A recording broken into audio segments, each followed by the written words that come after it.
Hello and welcome to our office hours presentations today. My name is Paul Hoyt.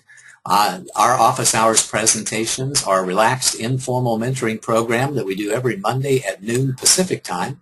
All these recordings and slides and any exercises and handouts that we have are archived in the members area of our website. And all of these recordings are available on my YouTube channel at youtube.com/user/Paul Hoyt.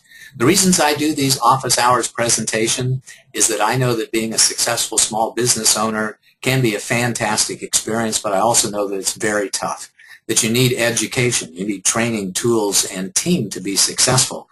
And I want you to get to know me because when you do, you'll know first and most importantly that I really do care about you.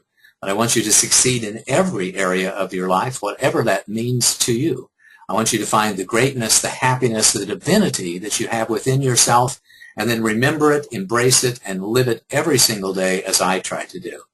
My passion is to increase the survival rate, accelerate the growth rate, and reduce the struggle rate of businesses in America. And my vision is to help millions of CEOs and entrepreneurs accelerate their business growth and enjoy greater harmony and balance in their lives. And you can help by passing the word. If you find these office hours presentations valuable and entertaining to you, then please pass them along to other small business owners that you might know, whether they've been in business for a while or they're just aspiring, because the office hours presentations can be just a wealth of great professional development and inspirational messages. Our office hours agenda is typically an in-depth discussion of a business success principle. Then I offer some closing remarks, special offers, and an invitation for next week's sessions. And then we go into open questions and answers and coaching. First, we like to get Q&A and discussion around the topic of the day, but then we open it up to anything. So have your piece of paper and a pencil ready, and if you have any questions at all on the topic of the day, be sure to write them down so you can ask questions at the end of the call. I also invite you to join us online at the Brilliant Business Groups, both on Facebook and LinkedIn. On Facebook, it's facebook.com/groups/brilliant-business. And on LinkedIn, we have a special link to it, http://bit.ly, that's bit.ly/Brilliant Business Group. When you join us there, you'll be able to find our business success principle of the day postings on both Facebook and LinkedIn, and an energy of the day posting on Facebook. Today's posting is number 526, I believe. During the call, you can make comments, ask questions, share insights, and list your takeaways from the call in our Facebook group. Our goal is to have 20 comments and likes in the Facebook group today. I want to give you a special invitation to another series of webinars that I am delivering that we started just last month on an Awakened CEO Conversation. We're going to have an interactive webinar with some guests, and the next one is on Wednesday, May the 13th at 6 p.m. Pacific. Watch your emails for sign-up information. But today's topic is on crowdfunding, tapping the masses.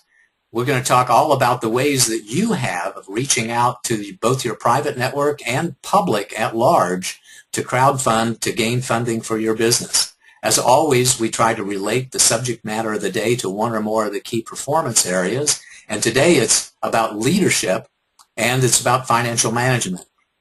From a leadership point of view, it's your responsibility as CEO and entrepreneur of your business to create the capital raising strategies, to develop the capital formation strategies, and it certainly impacts financial management because it costs money and takes time to engage in the crowdfunding campaigns. And of course, you want to get money on the other end of it so that you can fund your business initiatives. Our agenda today is that we're going to talk about donation-based crowdfunding, rewards or perk-based crowdfunding, equity crowdfunding, Regulation A and Regulation A Plus public offerings, a little note on traditional IPOs or initial public offerings, and something that most people don't talk about at all, which is intrastate direct public offerings. What we are not going to cover today is your many other options for raising capital. You can raise capital for your business from founders of the business. You can have traditional bank financing. You can have private lending, people who loan you money from their own personal funds as opposed to an institution like a bank or a credit union. And a lot of private placement offerings, the most common ones being Rule 506, 504, 505, and 506 of Regulation D of the Securities and Exchange Commission, and other kinds of private transactions that you might engage in order to raise money for your business. I want to start by just saying, then what is crowdfunding? The definition of crowdfunding is the practice of funding a project or venture by raising many small amounts of money from a large number of people, typically via the internet. I tried to find the source of this definition, and what I found was that this definition is on many websites across the internet, and I was not able to find the person who originated it. So if it was you, my apologies. I would love to give you credit because I think it's a splendid definition, but I don't know exactly where it came from. So there's a couple of very interesting points about this.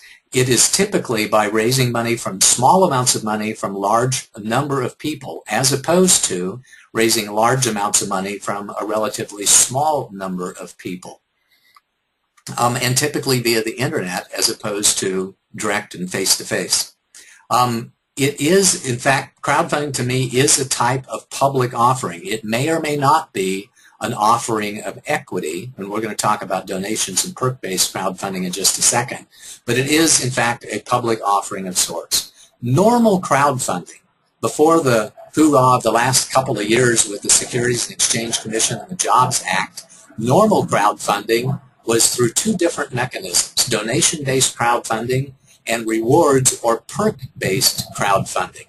Crowdfunding actually began in 1997, where a British rock band decided to fund a tour that they were having through donations from all of their fans online. So they created a little offering in a very informal way, and they were funded their tour. It really began in earnest in 2009 when we started to see common crowdfunding sites like Kickstarter and Indiegogo pop up. And then it really emerged at a massive scale, so much so that it really got the attention of the federal government. And in 2012, they passed the Jobs Act, which had crowdfunding principles within it in some of the titles. There have been some absolutely huge successes when it comes to crowdfunding. The most prominent one that I've seen is for the Pebble, what they call an e-paper watch, which was an early competitor to the new Apple iWatch, or the Apple Watch rather, that they came out with just a couple of months ago. Well, the Pebble was essentially a smartwatch that came out a couple of years ago. In their initial campaign, they raised $10.25 million, which really set the world on fire and became Kickstarter's first huge success. And then later on, they followed that up with another campaign, and they raised an additional $20 million. So it's possible to raise a significant amount of capital in your crowdfunding campaigns. And here's some other examples of that. The Coolest Cooler, I don't know if you remember this one. I actually remember this campaign very well from August of 2014, which wasn't very long ago. Well, they raised $13 million then. Ouya, which was an Android-based open-source gaming console, raised $8.5 million in 29 days. And Formlabs, which had an affordable 3D printer, raised $3 million in their campaign in order to raise it. So it is quite possible to raise millions of dollars via a donation-based, or in all of these cases, by the way, it was reward-based or perk-based crowdfunding campaign. Let's talk a little bit about donation-based crowdfunding campaigns before we talk about the more common type, which is the perks or reward-based. In donation-based crowdfunding campaigns, there's no perks or rewards given. It's used mostly for social causes, and it oftentimes replaces or augments the support through charities and religious or spiritual communities. I remember when I was growing up and spending a lot of time in church, if a person who is a member of that congregation, or even if they weren't a member of the congregation, needed a helping hand, it was through the church and through other charities that we supported social causes and reached out to help individuals. But now, in addition to that, we can also do a crowdfunding campaign. I've initiated a couple of crowdfunding campaigns in the last few years, and we see lots of them. We see crowdfunding campaigns for the victims in the Boston Marathon bombing of a year ago. We saw crowdfunding campaigns for a guy who used to hike and walk 20 miles to work one way every day. We've seen crowdfunding campaigns donation-based crowdfunding campaigns for police officers who were killed or injured in the line of duty and they wanted to raise money for their families. So donations-based crowdfunding can really be, can make a significant difference in the lives of people that we care about through the donations from people who resonate with their particular plight and who want to contribute 10 or 20 bucks or 100 bucks or 1,000 bucks to help take care of a person who really needs a helping hand and deserves a hand up.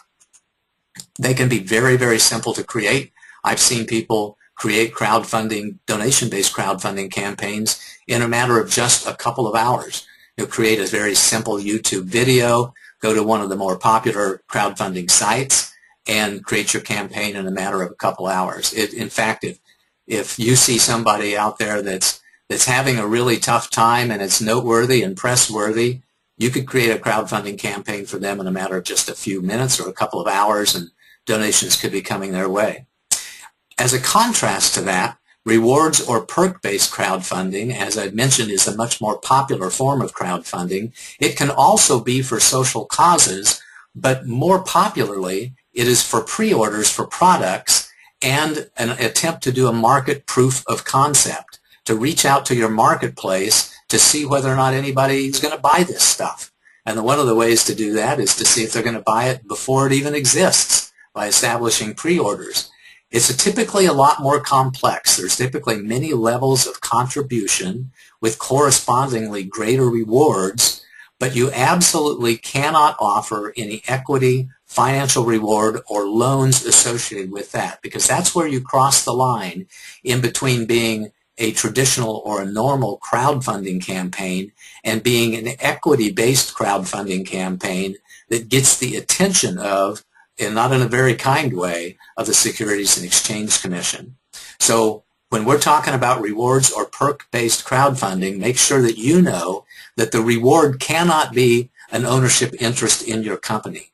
The reward cannot be an expectation of a return on an investment. The reward cannot be the repayment of a loan or a debt. So you can't use crowdfunding for any of those three things, because that falls under the purview of the Securities and Exchange Commission, and then other equity-raising, public offering crowdfunding laws come into effect, and we're going to talk about those here in just a minute. There are several different popular platforms for donation-based and perk and reward-based crowdfunding. GoFundMe, Kickstarter, and Indiegogo are three of the most popular. I'm going to talk about each one of those for just a second.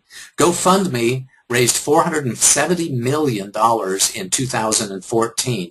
The way that they work is that they provide the platform, provide the way with which you can raise capital. They take 5% of the capital raised plus a credit card processing fee.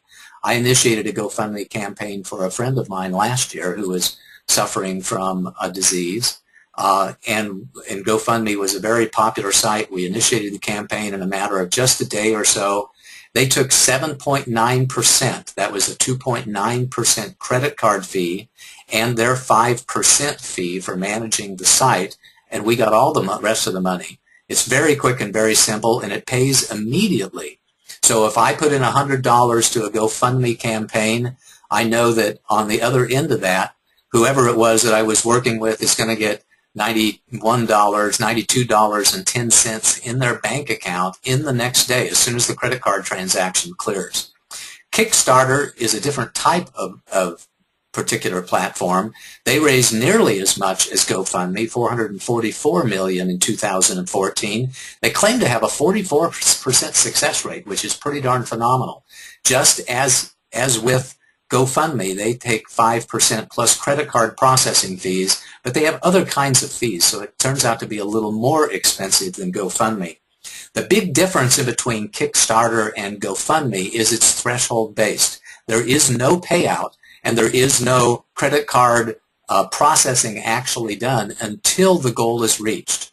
So you set a goal for your campaign, and it's called threshold-based because until they reach the threshold, until you reach your goal, then none of the money is actually charged to the credit cards, and none of the money is delivered to the person who's managing the campaign. The campaigns on Kickstarter have a tendency to be fairly complex with multiple levels. And also an interesting thing about Kickstarter is they don't allow charities, and like the other offerings, platforms, they don't allow any equity offering as well. Indiegogo is the third of the very, very popular platforms out there. Unlike GoFundMe and Kickstarter, they don't share their data publicly, so I don't know whether they're in the $400 million a year in 2014 like the other ones were or not. They do say that they've had over 150,000 campaigns since 2008 with a 33% success rate. They use a combination of threshold and immediate. GoFundMe is an immediate platform. Kickstarter is a threshold platform, and Indiegogo can be one or the other. They take a 9% fee plus credit card handling fees if the goal is not reached, and a 5% fee if the goal is reached. So they can be a very, very popular campaign or platform for you, whether or not you feel like you're going to reach your goal. So you can set out a goal on Indiegogo, and if you reach it, then more power to you. You pay less money, or actually you receive more money than you do if you don't reach the campaign. And with Indiegogo, charities are okay, which is not the case with Kickstarter. So of the three, GoFundMe and Indiegogo are good for charitable capital campaigns, and Kickstarter is really more focused on pre-orders and the rewards or the perk-based campaigns, with no charities allowed on Kickstarter. And none of the three of them, again, this is very important, none of the three of them allow you to offer as a reward an equity position in your company, any sort of financial return or expectation of financial return, or any sort of loan repayment at all with them. Let me give you an example of a campaign that's currently underway in Kickstarter. This is for Lucid Break. Lucid Break is a company that I'm well familiar with. They're a client of mine, or a past client of mine in the Colorado area. They have a motion sensing press-on bicycle brake light, where the brake light doesn't show until it senses that you are slowing down, either naturally or with the brakes that are on your bicycle. As it turns out, because it's motion sensing and because it's press-on, you can also put this on the back of a ski helmet or on the back of darn near anything that really indicates when you are coming to a stop. They have a $10,000 goal for their Kickstarter campaign. If you put in less than $25, you get a warm thank you. From $25 to $45, the perk or the reward that you get is a water bottle. And from $45 to $90, you get a Lucid Break itself that you can put on your bicycle. And then they have several other different levels of contribution. At $150, $300, and $500, you get multiple Lucid Breaks and water bottles. This campaign, by the way, as we record this, and the date is important, it's March the 4th, 2015, this campaign is still open. Today's the last day in it, and I just got an email from them yesterday that said that they met their goals. So they're one of the 44% successful campaigns on Kickstarter. And I encourage you, if you want a great deal on a bicycle brake light, to go to Kickstarter and take a look at their campaign. It's a great example of a campaign. They offered some tips on this. I talked to EJ and John last week about their Kickstarter campaign. Some of the tips that they offered, and we see in other places too, is that early backer bonuses for your campaigns are really, really important, whether it be Kickstarter or GoFundMe or Indiegogo or some other crowdfunding campaign. What you don't want to have is your people come to the site and see that you've got one backer for $20. It's much more impressive for them to come to your site and find out, even in the first day, that you've got 50 backers for $450 or 25 backers for $2,000 already raised. Then they feel like that they're not the first ones in, and they feel like they're joining a community, that they're part of an organization or a cause whenever they come and they see that other people have already begun to back your particular campaign.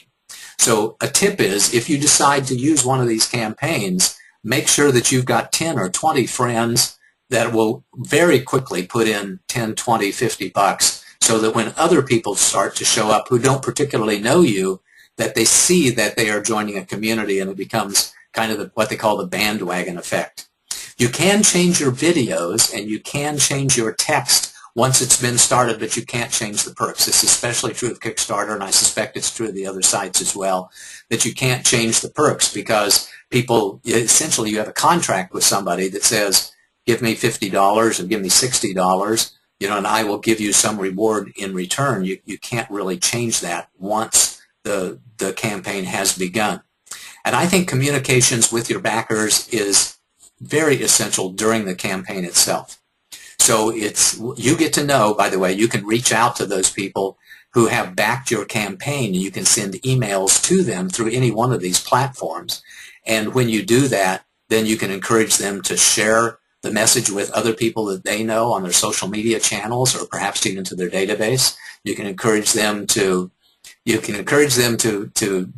promote more to your campaign, or donate more to your campaign. And it's a really good way to establish a relationship with them over time. So those are everything that I wanted to tell you about donation-based and perk-based and reward-based crowdfunding campaigns. Now I want to talk about crowdfunding in a different way in terms of public equity offering. And we're going to talk about 4 different ones here. We're going to talk about equity crowdfunding. We're going to talk about Regulation A and Regulation A+. We're going to talk about a traditional IPO, or traditional initial public offering, and the non-traditional, but really seldom talked about, intrastate direct public offerings. Let's start by talking about equity crowdfunding. The equity crowdfunding bill was passed by the legislature in April of 2012. That's 3 years ago. They called it a Jumpstart Our Business Startups Act. And when I did my research on this, I found it quite amusing to see that the Jumpstart Our Business Startups Act was really a collection of several different initiatives that were being sponsored in our Congress, but were going nowhere. Then somebody had the very bright idea to say, hey, why don't we call this the Jobs Act? Let's just give it a name called Jumpstart Our Business Startups Act, take some of these different initiatives, gather them together into one act, and say that it's the Jobs Act, because no congressman in their right mind would ever stand up to their constituents and say, I voted against a Jobs Act. It was, we're still recovering from the recession in 2012, and so, it passed with flying colors, I think mostly because of really brilliant marketing by calling it the Jobs Act. Even though it doesn't have anything directly to do with jobs, it has things to do with raising capital. It was a very interesting marketing opportunity for somebody to call it that. In particular, the Jobs Act has about 9 different titles to it, or sections to it. And title number 2 is subtitled the Access to Capital for Job Creators portion of the Jobs Act. It became active in September of 2013, and it allows for public solicitation of equity funds through a modification of Regulation D, Rule 506, that established Regulation D, Rule 506C. By the way, for some of you out there who are familiar with private offerings, Regulation D, Rule 506B is the standard private offering where you get private placement memorandums with Rule 506. I tried to look up what 506A was, and I couldn't find any reference to it whatsoever. So what we really know of as Rule 506 is 506B, and now we have 506C, which is the Public Equity Crowdfunding Act. It has some restrictions to it. First of all, is that it allows for accredited investors only, and you have to verify the accreditation status of your investors. With traditional private offerings, all you had was an investor questionnaire. You asked somebody to verify if they were an accredited investor, which, by the way, is that they had over $1 million net worth, not including the value of their primary residence, or they had substantial income. I think it's $200,000 to $300,000 a year in the past 2 years, with an expectation of having that same level of income this year in order to be an accredited investor. Well, you have to know what the definition of an accredited investor is in order to use 506C. And not only that, that you have to verify somehow that the person actually is an accredited investor. And there are limitations, even for accredited investors, on how much they can contribute to your particular campaign with the equity crowdfunding. And in some states, you have to file notices, and there may be registration fees as well. There are some equity crowdfunding platforms out there available to you. Some of the ones that I spotted and did a little research on were Crowdfunder, Real Crowd, which is for real estate equity crowdfunding, EquityNet, which, by the way, has some really great frequently asked questions on there. If you've got some confusion at the end of this, which you might have, then go to EquityNet because they've got really great FAQs, and Seed Invest is another one of them. One of the keys to these equity crowdfunding platforms is that they cannot take a percentage of the funds raised. They simply charge a fee for service, but they cannot take a percentage of the fund raised because then they would be acting like a broker-dealer, and the fees that they would be taking would look like a commission, and they can't do that. But they do vet the investors for the raisers. So one of the big advantages to using one of these crowdfunding campaigns, or platforms rather, is that with Rule 506C, you have to take responsibility for vetting the accredited status of anybody that would invest in your company, and these crowdfunding platforms will do that, or at least assist with that with you. I want to take a little bit of a side trip here for just a second, because there are other ways of going and using the internet for raising capital, and I call those the online angel groups. It's not the same as equity-based crowdfunding. Online angel groups have been around for a long time, and they typically serve as bulletin boards and directory providers and matching services for investors and capital or opportunities that they seek. They really support the investors with deal flow. There's several examples out there. Pitch Street is one of them here in the United States, Funding Post in the United States. The Angel's Den is located in the United Kingdom, and these are not equity crowdfunding sites. Mysteriously, angel groups, and particularly online angel groups, kind of, I don't know if they fall into a loophole in the private placement of the Regulation D offerings by the Securities and Exchange Commission, or whether they're just ignored by the Securities and Exchange Commission, but you can raise capital with a private placement memorandum by going to an angel group, either face-to-face or online, and kind of skirt the Securities and Exchange Commission laws when it comes to private placement memorandums, that you don't necessarily have to have a pre-existing relationship with members of angel groups. I think the Securities and Exchange Commission says that, hey, if you're a member of an angel group, either in a physical presence or online, then you should know better. You should have to be a accredited investor, and we're not going to do near the restriction that we do if you're raising capital in a private offering from people who are not members of angel groups. So make sure if you decide to go online through one of the crowdfunding options that you know the difference between an online angel group and an equity crowdfunding 506C support platform. Coming soon, by the way, is Jobs Act Title III, which is codenamed the Small Company Capital Formation Act, and that's going to be crowdfunding for non-accredited investors. So Title II, which was the 506C offering that we just talked about, was for accredited investors only. Title III is supposedly coming soon, and it's crowdfunding for non-accredited investors. It's still pending approval, and there's going to be limitations with that one as well. If somebody has an income of less than $100,000, they're limited to a $2,000 investment, or 5% of their net worth, of income or net worth, and above $100,000 in income in a year, then the limitation is 10%. There are a couple of other public offering areas that I want to talk to you about, specifically Regulation A and Regulation A+. Regulation A has been around for a long time. It's called a mini registration.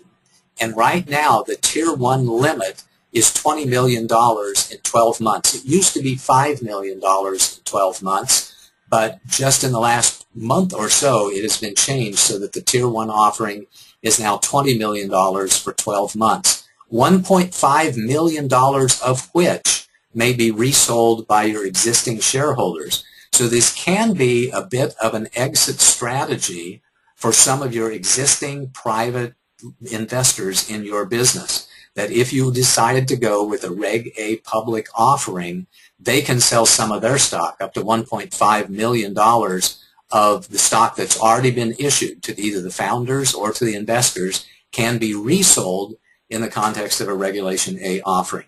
Some states have restrictions in filing fees, so the federal government, when they passed the recent legislation, provided for state coordinated reviews, which really the state really wanted, because they wanted to have some control over it. Generally speaking, by the way, states are not happy when the federal government preempts their what they consider their right, privilege, opportunity, authority, responsibility to take care of the investors in their states.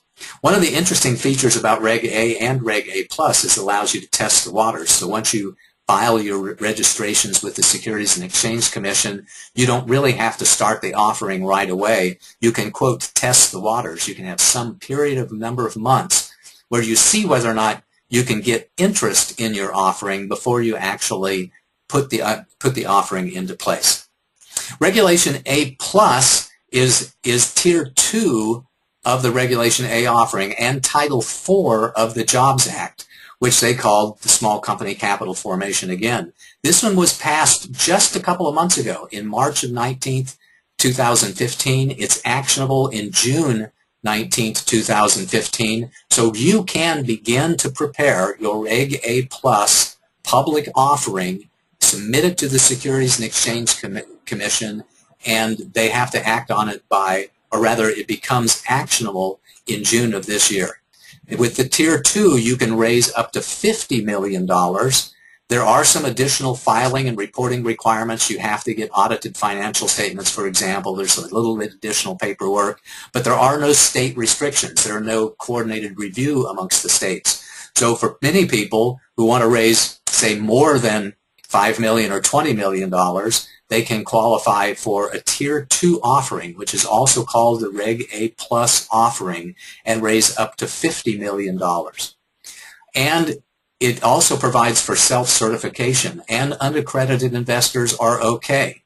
So Regulation A, from many people's point of view, kind of trumps, and that doesn't preempt, but offers a very good alternative to the Title II and Title III offerings, which are either equity-based crowdfunding, which 506C, that requires you to verify the status of your accredited investors and really limits the amount that they can put in, and the new Title III, which is yet to be passed, that we don't really know what the restrictions are. So Regulation A Plus, I think, is going to be a very, very popular offering in the future. I want to talk just a little bit about the two other public offerings that I don't hear very many people talk about at all. First of all, I want to talk about a traditional IPO, because some of you may wonder what that's all about, so we'll talk about that briefly. Traditional IPOs are investment bankers led public offerings. So investment bankers are intermediaries, and the offering is not made directly from the company to the public. It's made through an intermediary who is certified and authorized by FINRA in order to do that. It's generally for companies with a market cap in excess of $50 million. It used to be that companies would go public if they had a $20 million market cap, and then once Sarbanes-Oxley came along, it started to be $100 million, and now we're seeing it come back down a little bit. But it's very, very expensive to complete and maintain. It's out of the reach of most small companies today to do that initial public offering. And it became a lot more expensive and a lot more rare with the Enron debacle in the early 2000s and the Sarbanes-Oxley Act. Traditional IPOs, before all of the crap with Enron and Sarbanes-Oxley came back, it was a common thing. There were 675 IPOs in 1996, but in 2001 there were only 80 of them. We started to see the market rebound, the economy rebound, and people become more familiar and comfortable with the new restrictions, so that in 2004 through 2007, you see the numbers in the 150 to 180 range. But when the recession hit in 2008, there were only 20 IPOs. Traditional IPOs was the way that we used to really raise money for our ventures. With an IPO, by the way, whenever somebody IPO'd, that typically raised money and it typically added jobs to the economy. But without the IPOs, then people were only able to grow through merger and acquisition. And typically with mergers and acquisitions, we lose jobs. We consolidate infrastructure. We consolidate operational activities, and you would typically lose jobs. So it really put a tremendous stress on the economy of the United States from 2001 until 2008 and even right now, because traditional IPOs got very, very, very expensive and rare. How expensive, you might ask? The underwriter fees are from 5 to 7% of the total raise. In addition, there's an average cost of $3.7 million for a company to prepare for an IPO in marketing costs and all kinds of other costs. And they add other incremental costs because with Sarbanes-Oxley, both the auditors of the company and the executives of the company have to attest to the accuracy of the financial statements and the processes with which the financial information is gathered and reported. They have to update their own internal systems very often, which can be a tremendous amount of additional cost. And there's $1.5 million per year on average of recurring costs with a traditional IPO. And the source on that, by the way, was PwC, PricewaterhouseCoopers. You can look them up online. I was surprised. I knew that they were expensive, but I didn't think they were that expensive until I looked it up in preparation for this presentation. As another alternative to you, an alternative to crowdfunding, an alternative to Reg A and Reg A Plus and a traditional IPO is a direct public offering. Direct public offerings are intra-state only. There's no underwriting, there's no investment bankers, there's no go-betweens in between you and the people who would invest in your company. That's why it's called a direct public offering. It does require registration, and there can be limits on the offering itself, on the size of the offering or the number of investors or the amount of contribution from those investors. And it's also called, by the way, the SCORE offerings, the Small Corporate Offering Registration. And it's currently available in 13 states with another 14 states in the process of thinking it through and offering some sort of direct public offering. The most famous ones of the direct public offerings is Ben & Jerry's. Ben & Jerry's, which is a crazy company, raised some of their initial capital through a direct public offering. I think it was Vermont that they did it in, and you know people thought they were crazy for doing it, but they raised a lot from people just in that state. So you want to check to make sure whether or not this is an option to you in your state. If you're here in California, where I am, there is a SCORE offering in California, and you can do a direct public offering. So this is one of the offerings, one of the options that you have for raising a large amount of capital from people that you've never even met before. So here's the bottom line. There are lots of crowdfunding and public options that are available to you.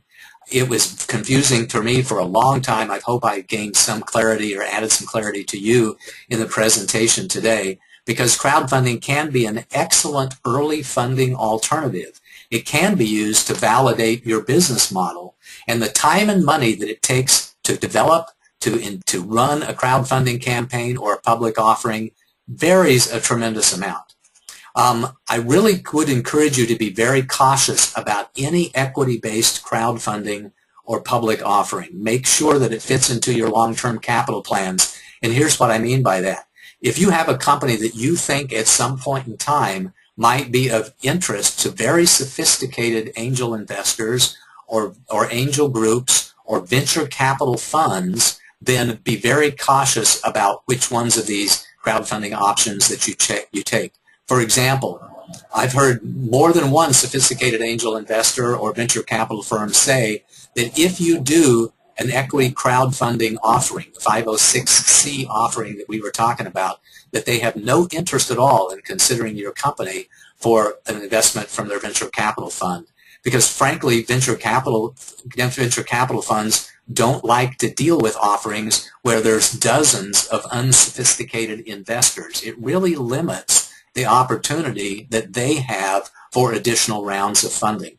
So if your overall capital strategy involves a $1 million round to start, and then a $5 million round, and then a $50 million round, or a $100 million round after that, and you want to attract the interest of sophisticated angel investors and venture capital funds, then you probably should avoid some of the equity-based crowdfunding options and even the Reg A or the Reg A plus, because venture capital firms, by definition, you're a public offering, and do a private or public company, and to do a private offering on top of a public offering is a rare and confusing circumstance. So make sure that you understand what your overall capital strategy is before you jump into any one of these crowdfunding or public offering sites.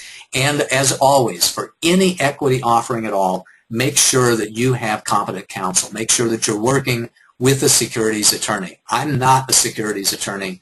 I'm not a certified public accountant. We don't offer legal advice. We don't offer tax advice. It's up to you as the CEO or entrepreneur to make sure that you get people on your team who can not only offer you the legal advice that you need, but can also help you construct the offerings where necessary.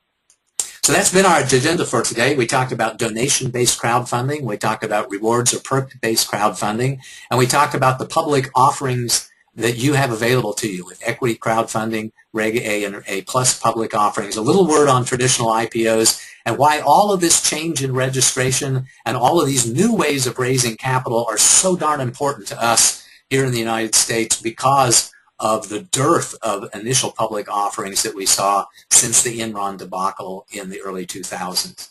And we also talked about intrastate direct public offerings. Your homework in between now and the time we meet again is to study your options, to talk to other CEOs and entrepreneurs who have experience in each one of these. If you want to run a Kickstarter campaign, talk to 2 or 3 people who've done a Kickstarter campaign. You want to do a GoFundMe campaign or an Indiegogo campaign, then talk to people who have done it. You want to do a Reg A plus, talk to people who have done it or who are doing it. And the same goes, by the way, with all those other types of campaigns for raising capital that we didn't talk about, the private placement memorandums, the Rule 504, 505, and 506, the other ways of raising money from a private equity offering itself. And as always, again, get legal counsel, coaching, and support to help you choose and implement your chosen path. We're going to go into open questions and answers here in just a minute, where we're going to have comments and questions on the topic of the day, and then any other issues that you want to talk about. I urge you to tell me what your biggest takeaways are and what insights that you gain from this presentation. Tell me what you're going to focus on. Be active in our Facebook Brilliant Business Group, because the people who are a member of that group are just brilliant, capable people who love to help. It's a great place to go and become a member of that little community so that you can get support from me, but everybody else who's a member of that community too. Here at the Hoyt Management Group, we offer a variety of different support services. We can teach you how to do things for yourself with our professional development and training programs.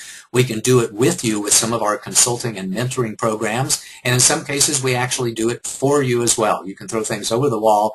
We'll be happy to pick them up, do a quality job, and get them back to you.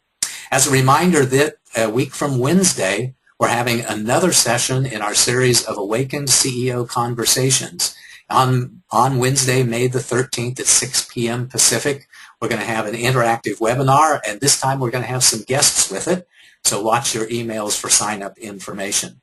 Our next office hours will be next Monday, May the 11th, and I'll be talking about a great book that I've been reading and looking at for a while, but I got recommended to me from a client and partner of mine. He says, Paul, you really ought to do one of these presentations on a book called The Startup Owner's Manual by Steve Blank. You're going to learn a step-by-step approach for developing your startup and bringing your products and services to market. It's going to be a fantastic presentation. Let me know what other topics that you would like for me to address at paulssurvey.com. And in between now and the time we talk again, do your homework. With that, we're going to open it up to questions and answers and coaching. Your comments, your questions, your discussion on the topic of the day are greatly appreciated. Stephanie, do we have any comments or questions? We've got a couple. Let's get started. Hey. What is your suggestion what is your suggestion to quickly raise $5,000 for a very small business? So $5,000 for a very small business could be a donations-based crowdfunding campaign. I imagine if it's just that amount, that you might have some perks or rewards available for that amount. For example, you could do a campaign that says if you contribute $100 or more, God bless you and thank you. In between $100 and $500, you can have some number of hours of services that I could provide for you. If you're a coach or a consultant or a massage therapist or a singer or whatever you happen to be, you can offer a perk or a reward associated with that. And I would recommend 2 or 3 levels associated with that if you decide to do a perk or rewards-based campaign. But as I mentioned with GoFundMe, for example, my personal experience is that I set up a campaign in about 1 day. I've seen an associate of mine set up a campaign in a matter of just a couple of hours. They went on to GoFundMe. They saw a couple other campaigns. They used the examples. They popped out their smartphone and recorded a YouTube video and put up their campaign in a very, very short period of time. So for that amount of money, I would certainly recommend probably GoFundMe because it takes the least amount of time in my personal experience to set up. It's not a threshold-based campaign like Kickstarter is, but you could be able to go out and get a significant amount of capital from your friends and the families and the backers and the people that know you to contribute to your cause or to get some sort of reward from that as well. Hopefully that's helpful. But GoFundMe is my favorite, immediate, quick. I just need a little bit of capital. I need a little support here. Platform out there. Next question, Stephanie. Okay. The cost of these funds can be above 7%. This is a cost of business, and is this a high value or assumed cost of doing business? It's the assumed cost of doing business. There's a concept called cost of capital, and that means how much is it going to cost me to go get the money that I need. If you're doing an IPO, as we talked about, the cost of capital is significant, 5 to 7% of the money raised, plus probably another $5 million, plus $1.5 million a year. So you got to be going after $100 million or so for it to make sense to be able to do that sort of initial public offering. Likewise, if you're doing a Reg A offering, a Reg A plus offering, you may find the fees to be, and the time required to be quite considerable as well. So the cost of capital becomes significant. If you're doing a private placement memorandum, I tell people that the cost of capital is a minimum of $20,000 to $25,000 for an investor-grade business plan and activities with a securities attorney in order to do that. So if you have a 10% cost of capital figure in mind, you need to raise at least $250,000 to $500,000 to where it makes sense for you to do a private offering in the Reg D 506 or 504 range. But that's a very common term. It takes money to get money, and one of the ways it takes it is either through paying commissions to broker dealers or to investment bankers, or by paying fees to somebody else who supports your capital raising needs. Great question. Next question. I need to raise $100,000 in a hurry. Which platform is best for me? If you can do, well, first of all, Kickstarter and Indiegogo campaigns, when you have goals of $100,000 or so, my belief is that campaigns, the higher the campaign goal, the less probability of success that you have. And you really have to have something outstanding in order to be able to raise, I'd say, $100,000, $200,000 through a Kickstarter crowdfunding campaign. My brief experience with a Regulation A and Reg A Plus is that they can take many, many months in order for you to establish the paperwork, to file the paperwork with the Securities and Exchange Commission, to get approval from the Securities and Exchange Commission, and go after it. So many, many months and tens of thousands of dollars, and I don't know what those tens of thousands of dollars are because I don't have a lot of experience with that, but I wouldn't be surprised at all today to think about that cost of capital at being in the $30,000 to $50,000 range pretty quick, but it could take months before you ever see any of that money in your bank account. So if you've got to raise $100,000 pretty darn quickly, I think maybe the safest way to do that is probably with a private placement memorandum, either a 504 because you're raising less than $1 million, or a 506 offering in order to raise capital. I don't have a lot of experience with a direct public offering, so that might be a similar cost of capital to a private offering and a similar time frame, but you got to watch the time frame. The time frame is critical. I know that you could develop a private offering in about 4 weeks. That's how much time it takes to create a business plan and work with a securities attorney in order to develop your private placement memorandum and get it out to market and begin to raise capital. About 4 weeks prep time. You can do certainly crowdfunding campaigns with less than that. What you might consider, by the way, is if you need $100,000 real quick and you decide that a private offering is the way to do it, that you may consider a two-step process. And step number one might be to go get $10,000 or $20,000 with a very simple limited offering exemption kind of convertible promissory note offering to get the money necessary in order to develop your more formal offering for $100,000 and going forward.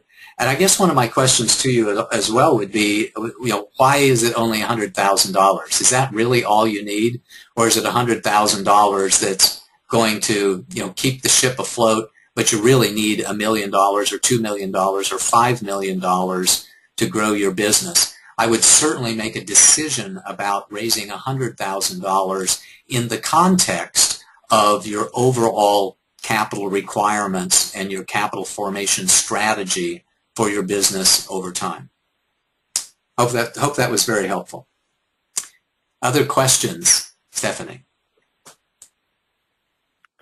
Okay. Talk to me about validating the business model. What does that mean?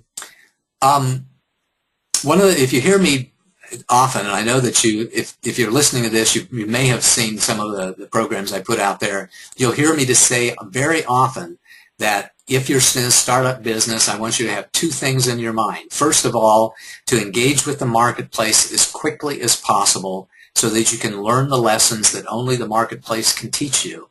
And then secondly, have a relentless pursuit of financial stability.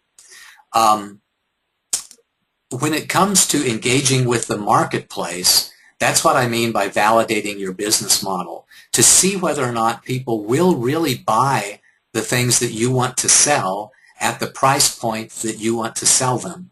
One of the ways that we see people doing that is with a Kickstarter campaign. A Kickstarter campaign that will in some way validate that you in fact have begun to have an audience, that you have a customer base out there, that your customer base will in fact buy the things that you want them to buy at the price point that you want them to buy them.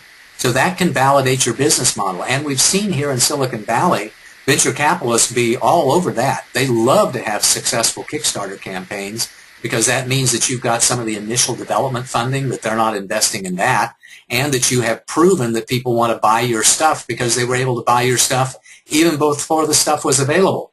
So venture capital firms can be really big fans of perk-based or reward-based crowdfunding campaigns because they validate the business model by proving that people want to buy your stuff. And that's what I mean by that. Great question. Any other questions, Stephanie? What does market cap mean? A market cap